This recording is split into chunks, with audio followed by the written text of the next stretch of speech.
On the video, they had phrases that only people. You're good. I call the June 24th, 2022 meeting of the Village of Merrimack Board of Ethics to order. We are currently in open session. I believe we have the entire board present, and we have just a couple of small items to cover that we can do in open session, and we're hoping to be joined by the village attorney. Part of what we'll discuss with him belongs in open session, and we'll address it there, and the rest will go into executive session for. So the first thing is Sherry sent the minutes around earlier in the week from our last meeting. Does anybody have any edits or comments to the minutes? Seeing none, does someone want to make a motion to approve the minutes from the June 17th meeting as Sherry prepared them? I'll make the motion. I'll second it. All in favor? Aye. Aye. Great. Thanks for preparing those, Sherry. Yep. And then I guess the item I wanted to discuss with Bob in open session was actually just going to be describing the role that he plays and the support he can offer sort of the board going forward. And he hasn't joined us yet. Let me shoot him an email.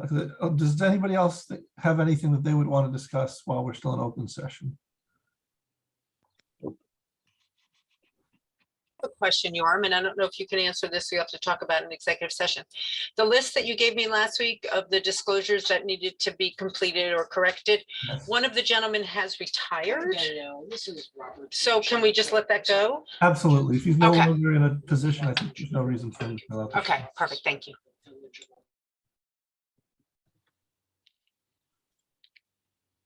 Sally, I'm going to have us jump into executive session and shoot Bob a quick email if that's where we are. Okay, But if he joins this by some chance, can you just let him know where we are? absolutely. Thanks so much. You're welcome. So everybody, I guess the next step is we'll get a motion to go into executive session. I move we go into executive session. Second. Oh, we have Oh, Bob. look who's there. Oh, here we go. So we'll table the motion to go into executive session temporarily at this point. I move Bob, we table the motion to go into. Bob, thanks so much. So I don't know how much you've sort of been brought up to speed on, but one of the things that's going on is I will be leaving the board at the end of July. I'll be moving out of the village. Oh, I heard that. I'm sorry to hear that. Thanks. And so one of the significant things is it's the first time in a while, I don't know who's going to be appointed to fill my seat, but that we haven't had an attorney on the board. And so there's been some concern about how the process would proceed and what the board could function with. And I have assured everybody that historically the village attorney's office and, you know, for your time as a village attorney, your firm has done a lot to help the ethics board, and just to reassure everybody that you don't need to have an attorney on the ethics board for the board to be able to fulfill all of its functions. And so with that, I wanted to give everybody a chance to meet you. And also some of the questions that came up, I'll start with, and then anybody jump in when you can with thoughts or questions. In the past, you had an associate that would come to the Board of Ethics meetings, you know, sort of take the minutes, understand what's going on.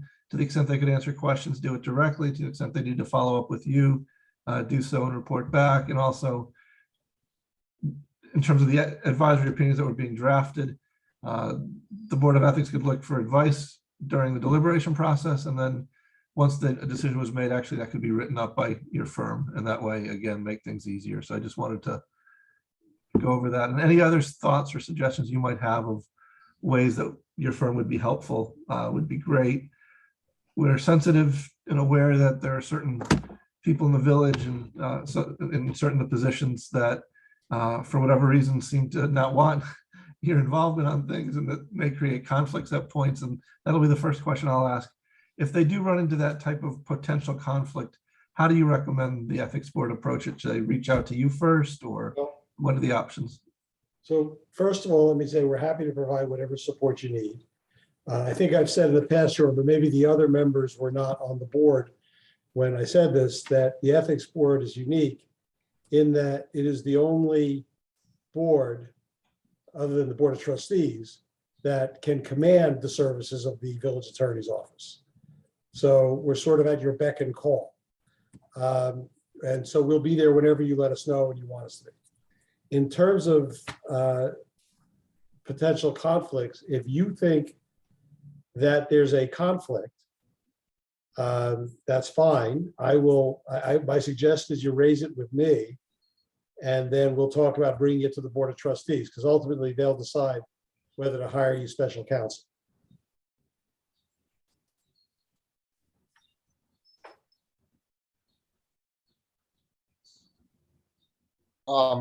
Does it, if we're gonna meet monthly, bi-monthly or whatever and have questions along the way that often can prevent longer meetings, do we reach you directly in between meetings, or does that somehow violate or not allowed to meet in between rules? So the ethics board is not allowed to meet as a group privately, except in two circumstances, right? As a general rule, the open meetings law requires that you have your meetings done in public, and you know that shortly it's expected that's going to go back to being in person. The exceptions are the executive session, which is identified and permissible for certain categories of things, most commonly litigation matters and personnel matters, although those are general terms, and then the terms or the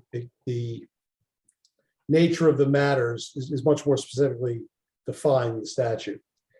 The other thing that boards can do is that they can meet for advice of counsel. That is technically not an executive session. It is outside the open meetings law. It is a privilege that applies, even though it applies regardless of the open meetings law. Okay, so we can meet either way. You can meet in between if it's solely for advice of counsel. Otherwise, you have to have a noticed meet. It doesn't have to be the same time every month. You can call special meetings, but they'd have to be noticed. Sally would have to send out notices that you're having a special meeting. As far as contacting us in the interim, we're available. We generally all communications are channeled through the chair. All communications with counsel are channeled through the chair. Now, what you have to be careful of is when things come up, deliberating on email, by email, sending around group emails saying, what do you think of this? I'd like to do that, that sort of thing. That would be a violation of the open meetings law because it's not being done in public. Okay, but if you agree that, say, here's the legal question, the chairman is going to pose this legal question or discuss it with counsel in advance of the next meeting, there's nothing wrong with that. And to the extent that we're going to give you an opinion, if you want something in writing, we can just send that out to you in advance of your meetings. I don't know if that answers your question, Alan, but it's sort of a primer on how things should work. Wait, I don't understand a piece of that. I'm Susan. Hi. Hi, Susan. You said the communication with the council has to go through the chairperson. I didn't say it has to. I said normally it does. It's been the normal practice. Oh, It does. but we're going to have a chairperson, I guess, but the person is, we don't know who it's going to be yet. Right. What modality does that have to go through Sally to you, or can it be an email to you? I think you said Email. don't do a group thing, but what could it be? Don't do a group thing, email or call me. Okay. But I assume that what you're going to do when Yoram's resignation becomes effective is that you're going to select an acting chair until the Board of Trustees appoints a new chair. Actually, Is that how? Susan, let me jump in. I think under the code, it's the board itself at its first meeting that selects the chair. So I assume that within the reconstituted board, they would actually choose their chair as well. Okay. So speaking to the legal question then, like today, we're gonna talk about an opinion that Yoram wrote. And I don't think any of us are really capable of writing it. I think we all discuss it well and we have our ideas. So if we were to bring to you just the bullet points of what we thought should go into an opinion, is that something your office could put together on our behalf? Yes, but I think it would be helpful if I have Mark Gorechny, who works with me. Mark's my deputy now. You'll remember Christy, who left she moved to Charleston, she and her husband. Oh, wow. And yeah, she's working for an environmental organization in Charleston now. But it would be helpful if Mark, if you want, Mark can attend your meetings. Frankly, it's easier for us if we sit there and hear the discussion in order to craft what you want to be written. Yeah. My only request is if you can, once you go back to meeting in person, that you coordinate those meetings on Wednesdays, if you can do that, because that's the day of the week that Mark spends all day at Village Hall. So it's easier for him to be there in person if you can do your meetings on Wednesdays. Okay.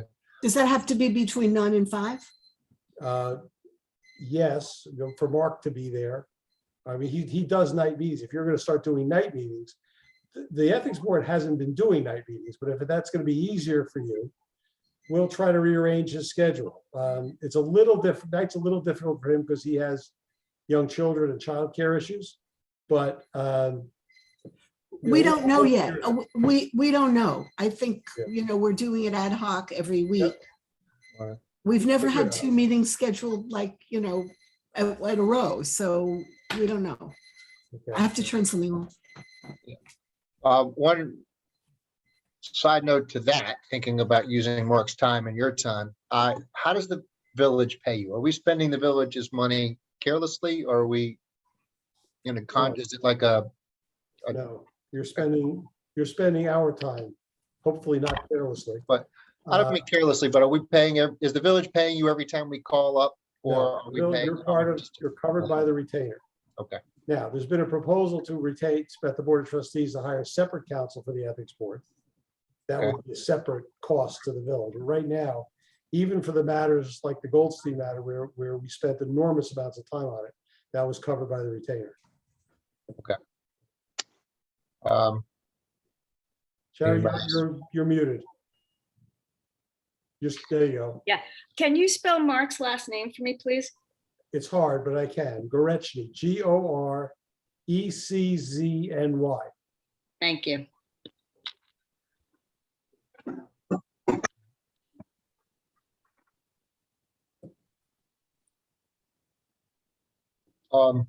Anybody else have any questions, or should we talk about the executive stuff?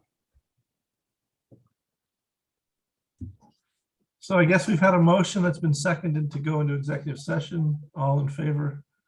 Aye. All right, Bob, if we can just meet you in the executive session. Do you have that invite? as Okay. well? Yep. All right, thanks. See you, everybody. We have to go out of this now and then get to that other link, right? Correct. Correct.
Hi, Sally, we're gonna resume again.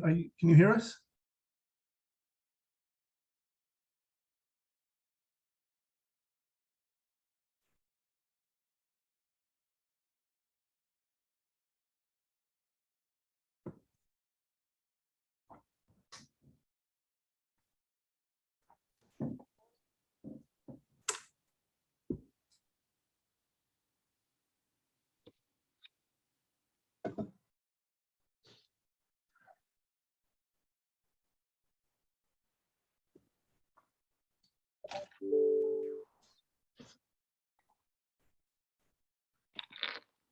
Sally, can you hear us? Now I can. I wasn't at my desk. I'm sorry. Stop sharing. So Good, there you go. I think the one thing we want to do is, I just want to confirm, is July 14th the first day that we have to meet in person unless the executive order gets extended again? Or is that the last date we can meet via Zoom? I think that's the last date you can meet by Zoom.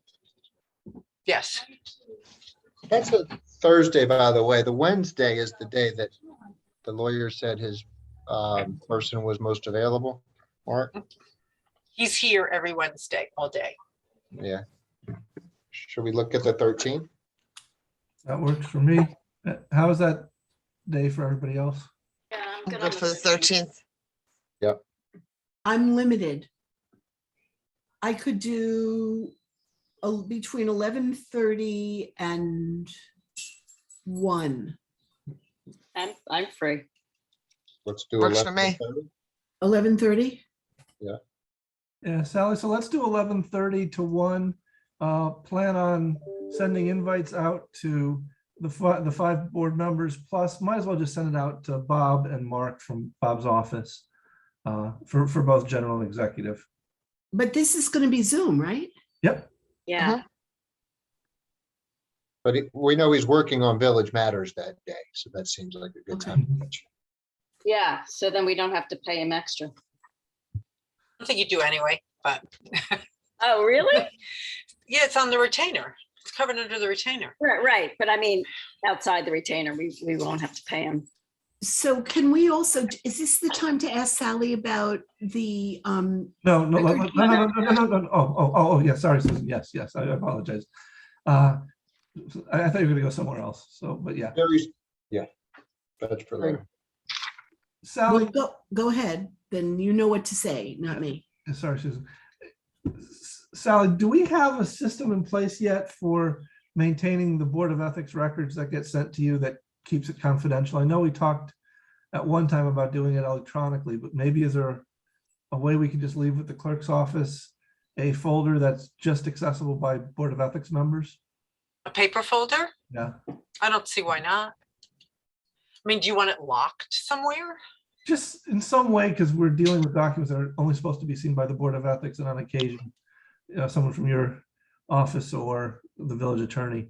Is there a way we could do that? So we can Yes. send you something in a sealed folder or whatever else, and Sure. that would just be kept. And in I a- can put it in, I can lock it in our safe. Yeah, the question is, the code says somehow you've got to have a long-term record of these decisions that the board makes that are, some are foilable, some are not. And there needs to be somewhere to safe keep them. Our emails probably aren't the best place to do it. So I keep everything electronically that's sent to me. The Board of Ethics has their own electronic folder. So I keep everything electronically. Is that walled off from access to other people, from other people? Yes, except for our IT administrator. He's the only person that has access. Yeah. So the advisory opinions are confidential, and even Sally wasn't supposed to see them. So they have to be either on the server in a way that nobody can get to them except for you if need be, I guess. Right? Yeah, but if I'm not supposed to see them, then how could I get to them? Yeah, that's why I was saying if we put them in a confident, I think paper is probably better. I mean, you run the risk that there's a fire, I guess. or maybe the thing to do is to set up a separate outside drive, let the village pay for it. And the person with access should be the chairman of the Board of Ethics. And You then mean like a that Google person just- Drive or Dropbox or something like that? Yeah, and then that person hands off the keys to the next chairman of the Board of Ethics. And that person keeps the record and releases things as they see fit. Is I that- like Yeah, that. to adjust with that is, I'd give it to all 5 board members, not just the chair. Yeah. Because, Yeah. you know, we've discussed chairs sometimes disappear quickly for unsavory reasons, and it's probably better to make sure that more than one person has the key, but yeah. Right, so maybe that's the answer. We could run this by the IT person if he's got a. Do you want to interesting shoot me an concept. email and I'll forward it to Cliff, or you can just send it to Cliff? I can give you his email address. Why do you need to ask the IT guy if we could use an external source of, Maybe he storage? has something internal that we can set Oh. up. I think the question is to ask Cliff, like, what would be the best way of doing this, where what could he set up for us that would be owned by the village, but yet only the Board of Ethics has access to, where nobody outside It the could be as members. it could can be as access. simple as an email address set to, you know, secret@boardofethics.village. Secret, that's not gonna raise any flags. Top secret. Or- I mean, but it could be that simple, just an email with no outside access and doesn't get searched from their inside servers. Yeah, or maybe they could, he could set up like an H drive or something that only stores our confidential opinions. Right. But we need to see if this is something he can do without him being the administrator of. Right. I guess Yeah. that would be the only question. Well, if we set up an email address, see, that's the thing. If we set up an email address that's on the village server and it's only for the Board of Ethics, the IT guy still has access to And it. so do I. And right, and it can be hacked and, you know, who knows? I mean, Yeah. Everything can be, so can the mayor's email too. I mean, our stuff's Yeah. not more. How about like a OneDrive type of thing, where it's like, a live, living, breathing thing, but only the 5 of us or people we invite into it can then look at it. Type of thing. what's a I OneDrive? think we need to get Google Drive. permission. When the Arts Council set up our Gmail account, we needed permission from the village manager to do that. So, You guys want to just send me an email with what you're looking to do, and then I can involve Jerry, I can involve Cliff and see Mhm. what the best solutions could possibly be. Okay. Take it from there. So we have our meeting. We have our question for Sally. And then what else you got, York? One more question for Sally. Sally, I know you've been sending us some of the responses you're getting from people on the annual disclosures that need to be updated. Where do we stand on that? Are there any that are still outstanding that didn't get back to you? Yes, there are a few. I can't give you a number. A week since you reached out to them now? I'm going to be honest with you. No, I was out on Monday and Tuesday. I injured myself, so I just started doing it on Wednesday. Good. So we'll So- wait till our next meeting before we send out some reminders to people then. That's okay. Yeah. Do you want to wait until the next meeting? Maybe just give people 10 days from whenever you sent the email, Okay. whatever that is. Right. And then what about the 7 that still haven't? You sent Submitted them their all? dis- Right, not at all. And I've sent them 3 reminders. are they land use boards? Some are. I can send you a list if you like. Do we want to just we can even just send it from the ethics board this time instead of from Yeah. Sally for the 7 people, just say, Yeah. you know, these were due in February, you've received multiple reminders, we need to get them by X date, type of a quick. If you want to reminder. send me an email, I will send it on behalf of you. And it could be your signature block on the bottom, Board of Ethics, whatever, on the bottom. Do we want to do that, guys? Yeah. Yeah, Yes. were we clear about what the penalty is for not doing it yet? Is that clear? No, and we're here. Is for- there a penalty?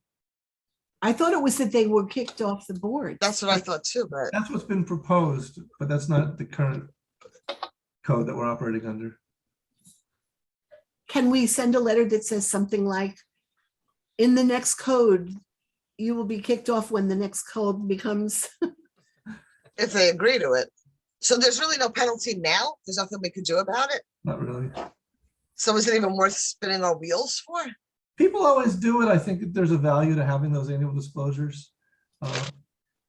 Well, I mean, you could say, if you don't hand in your disclosure, then any ethics violations are not covered. Any non-disclosures are not covered if an ethics violation. and you, in other words, you're susceptible to a charge of an ethics violation. Because you haven't disclosed anything. Yeah, you're absolutely right, Susan. While we can't kick them off boards, or we could recommend that, you know, to the Board of Trustees or the mayor, we still have the other rights, including, you know, writing anything from a nasty letter to potentially fining people. We're entitled to fine them up to $1,500 for ethics board or for ethics violations. So we can add some language in there, and to the effect of your failure to comply is an ethics violation, and, you know, subjects you to penalties under the ethics code. We can write something general like that. That's actually accurate. I don't think it would matter too much for a lot of the committees, but if you're on a land use committee, I think that puts you in a different category. And it's not everybody on one board. It's not like they decided they weren't going to do it, right? It would be. No, So then the chairperson maybe could hound them. there's 3 from Harbor Coastal. A lot. That's not good. No, no staff, just so you know that. 3 from Harbor Coastal, 1 from Rec, 1 from Traffic, but he hasn't been coming to the meetings. One from BAR, so that's another land use. And that's it. I think we should go through the chairperson, at least also. You know, do you realize that there's somebody who hasn't made a disclosure? It potentially exposes them to a ethics violation with there's conflicts. Please help us remedy this. I'll By make not- sure that one is not a chair. But wait, Oh, yeah. by not sending in the disclosure statement, aren't you violating the code Correct. on that? So we can let the chairs know that these people are in violation of the ethics code. They need to submit these as soon as possible. Give him a date. That's it. Otherwise, we will, you know. On a side note, Sally, everybody has to do those online training things that you send out at the beginning of the year. Do you have as many people not having done those? I don't know because HR handles that. I'm one of those people. I didn't even know about it until like a minute ago, like Oh, when I because- started. My thought was, let's just turn this into an online document and attach it to those 2 tasks. And now they have 3 tasks and it just goes away. My thought is we got to revise that piece of paper. It's really unfriendly the way it is, for lack of a better word. At the end of, sometime before the end of the year, there's going to be an annual report that goes to the Board of Trustees. You can recommend that they either change the form or change the code to allow the ethics board to change the form. Right now, the form is actually a part of the code, the way it's written. It is? Yeah, if you read the code, you'll see that it's the last attachment to the code itself.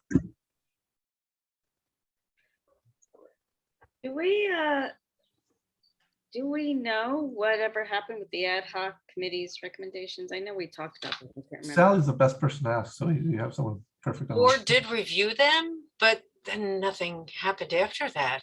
They didn't necessarily adopt them. Why not? I don't know, Susan.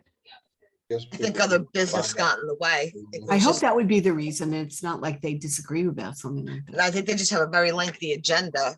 Yeah. Every meeting, and they just haven't Yeah, I think it gotten that just, far down the list yet. yeah, or fell through the cracks because it's not still on their agenda. Can we, But it's a good question for them. do you think that we should ask them? Could ask the ad hoc committee chair to ask them. Because if we're getting questions on procedure because it's not clear in the code and we never make sure the code is reviewed and changed, then we're going to continue to get these questions. And, you know, Yeah. the ad hoc committee spent so many hours doing Yeah. that work, you know, can't be for nothing. Now, this all started before I came back on. Did you remember, Sherry or anybody, did you guys review their change to make sure there were actually changes? Because from what I Yeah. could see online, it doesn't look like they're changing much. And I don't know if They sent, what the versions are, so, yes, we had a meeting with them. okay. Yeah, we met with them multiple times at the beginning of their process. And once they've made the recommendations or had a draft that became the recommendations, they met with us again and for quite a while and heard us. And some of the recommendations we made, I know got incorporated into later versions of the ad hoc. Okay. And they made some pretty dramatic changes, including things like we just talked about. Someone who doesn't file their annual disclosure forms under the ad hoc committee's recommendations can't continue to serve on a board, for example. So that automatically happens. No ifs, ands, or buts. Yeah, it doesn't require any action on anybody's part. So things like that, they made some pretty significant changes. And Good. honestly, to my personal surprise, I was very happy with the changes they made. And I thought they really did a very good job.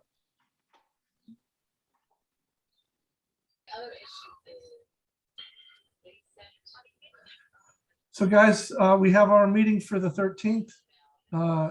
Anything else we want to go over before we adjourn? Good. All right, thanks, everybody. I'm finally going to be bold and say we don't have to move to adjourn the meeting, that's something within the chair's prerogative. So we're adjourned. I'll talk to you guys on the 13th unless something comes up sooner. Sounds good. All All right, thank you. Thank you, everybody. Yeah. Bye, everybody. Bye-bye.